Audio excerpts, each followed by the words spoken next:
आइए आपको बाबा मरी से मिलाते हैं, एक सियासैन ज़री हदान। बाबा मरिया एक बलोच कौम पर सरहिनमा और मुफक्र थे। इन्होंने अपनी सारी जिंदगी बलोच कौम की आज़ादी और हुकूक के लिए वक्फ कर दी। इनका सियासी फ़लसफ़ा कौमी शनाख्त, खुद मुख्तारी और मज़ाहमत पर मबनी था। बाबा मरी ने अपनी तहरीरों और तकरीरों से बलोच कौम को जाया और उन्हें इनके हुकूक के लिए लड़ने की तरगीब दी। बाबा मरी बलोचिस्तान की तारीख, सकाफत और सियासत के बहुत बड़े आलम थे। उन्होंने अपनी तहरीरों में बलोच कौम के मसाइल, अमन और जदोजहद को उजागर किया। इनका मानना था कि बलोच कौम को अपनी किस्मत खुद लिखने का हक हासिल है।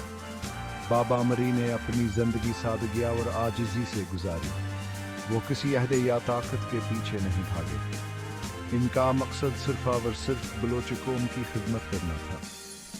वह एक सच्चे और मुखल्लस रहनुमा थे जिन्होंने अपनी कौम के लिए बहुत सी कुर्बानियाँ दी।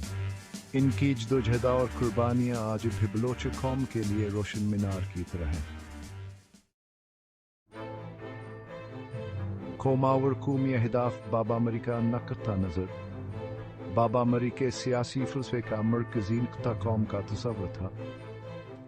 इनका मानना था कि कौम एक फ़ितरी याद होती है जो मुश्तरक तारीख़, ज़बान, सकाफ़त और वतन की बुनियाद पर वजूद में आती है। बाबा मरी के मुताबिक कौमी अहदाफ का तयीन खुद कौम को करना चाहिए।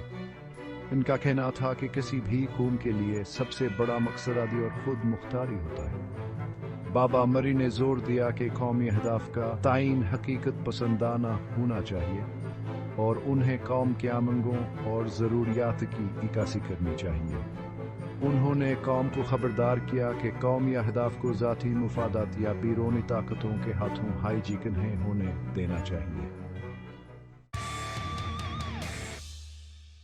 मुफाहमत या मुज़ाहमत सिर्फ इसकी सियासत की थी। बाबा मरी ही सियासत और मुफाहमत के सख्त खिलाफ थे।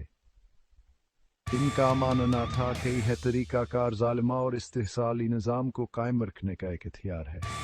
बाबा मरी ने वाज़ेह किया कि मुफाहमत का रास्ता अख्तियार करने से कौम अपने हुकूक और वक़ार से महरूम हो जाती। इनका कहना था कि नाइंसाफ़ी के खिलाफ मुज़ाहमत करना कौम का हक है। बाबा मरी ने मुज़ाहमत की अहमियत पर जोर देते हुए कहा कि यह रास्ता है जिसके ज़रिए कौम अपने हुकूक हासिल कर सकती है। कौमी शऊर नेशन लाज़म की रो। बाबा मरी के नज़दीक नेशन लाज़म की बुनियाद कौमी शऊर पर होती है। उनका कहना था कि जब तक कौम अपने हुकूक और वक़ार के बारे में आगाह नहीं होगी, वह अपनी आज़ादी के लिए लड़ नहीं सकती। बाबा मरी ने कौमी शऊर को बेदार करने के लिए तालीम, अदब और आर्ट की अहमियत पर जोर दिया। उन्होंने नौजवान नस्ल को कौमी तारीख़, सकाफ़त और ज़बान से रोशनास कराने की ज़रूरत पर जोर दिया। बाबा मरी का मानना था कि तालीम के ज़रिए ही कौम में शऊर उजागर किया जा सकता है।